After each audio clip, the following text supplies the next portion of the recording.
न्यायों की पुस्तक 7वां अध्याय। कुल वचन 25। गिदोन की विजय।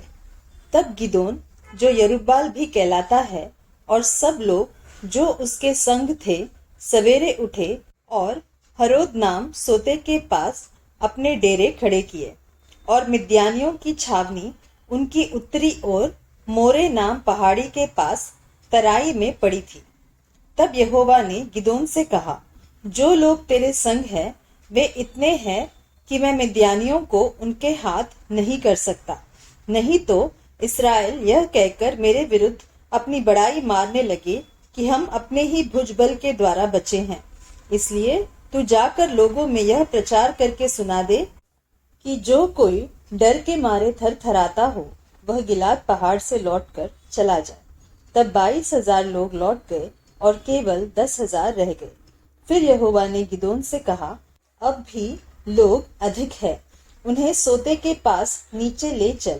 वहां मैं उन्हें तेरे लिए परखूंगा, और जिस जिसके विषय में मैं तुझसे कहूँ कि यह तेरे संग चले, वह तो तेरे संग चले, और जिस जिसके विषय में मैं कहूँ कि यह तेरे संग न जाए, वह न जाए। तब वह उनको सोते के पास नीचे ले गया। वहां यहोवा ने गिदोन से कहा, जितने कुत्ते की नाई जीभ से पानी चपड़ चपड़ करके पिए, उनको अलग रख, और वैसा ही उन्हें भी जो घुटने टेक कर पिए। जिन्होंने मुंह में हाथ लगा चपड़ चपड़ करके पानी पिया, उनकी तो गिनती 300 ठहरी, और बाकी सब लोगों ने घुटने टेक कर पानी पिया। तब यहोवा ने गिदोन से कहा, इन 300 चपड़ चपड़ करके पीने वालों के द्वारा मैं तुमको छुड़ाऊंगा और मिद्यानियों को तेरे हाथ में कर दूंगा, और सब लोग अपने अपने स्थान को लौट जाए। तब उन लोगों ने हाथ में सीधा और अपने अपने नरसिंगे लिए, और उसने इस्राएल के सब पुरुषों को अपने अपने डेरे की ओर भेज दिया, परंतु उन 300 पुरुषों को अपने पास रख छोड़ा, और मिद्यान की छावनी उसके नीचे तराई में पड़ी थी। उसी रात को यहोवा ने उससे कहा, उठ, छावनी पर चढ़ाई कर, क्योंकि मैं उसे तेरे हाथ कर देता हूँ। परंतु यदि तू चढ़ाई करते डरता हो, तो अपने सेवक फूरा को संग लेकर छावनी के पास जाकर सुन कि वे क्या कह रहे हैं। उसके बाद तुझे उस छावनी पर चढ़ाई करने का हियाव होगा। तब वह अपने सेवक फूरा को संग ले उन हथियारबंदों के पास जो छावनी की छोर पर थे उतर गया। मिद्यानी और अमालेकी और सब पूर्वी लोग तो टिड्डियों के समान बहुत से तराई में फैले पड़े थे, और उनके ऊंट समुद्र तीर के बालू के किनकों के समान गिनती से बाहर थे।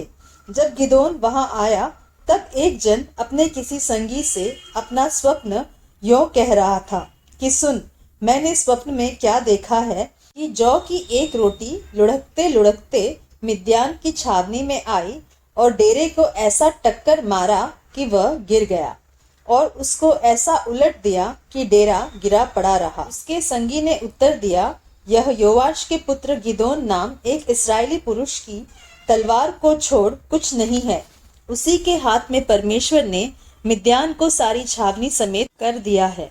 उस स्वप्न का वर्णन और फल सुनकर गिदोन ने दंडवत की, और इस्राएल की छावनी में लौटकर कहा, उठो, यहोवा ने मिद्यानी सेना को तुम्हारे वश में कर दिया है।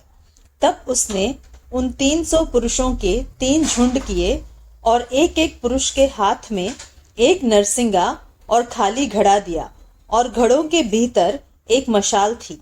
फिर उसने उनसे कहा, मुझे देखो और वैसा ही करो। सुनो, जब मैं उस छावनी की छोर पर पहुंचूं, तब जैसा मैं करूं वैसा ही तुम भी करना।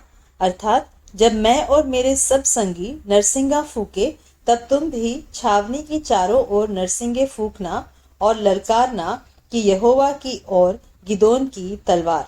बीच वाले पहर के आदि में ज्यों ही पहरुओं की बदली हो गई, त्यों ही गिदोन अपने संग के 100 पुरुषों समेत छावनी की छोर पर गया, और नरसिंगे को फूंक दिया, और अपने हाथ के घड़ों को तोड़ डाला।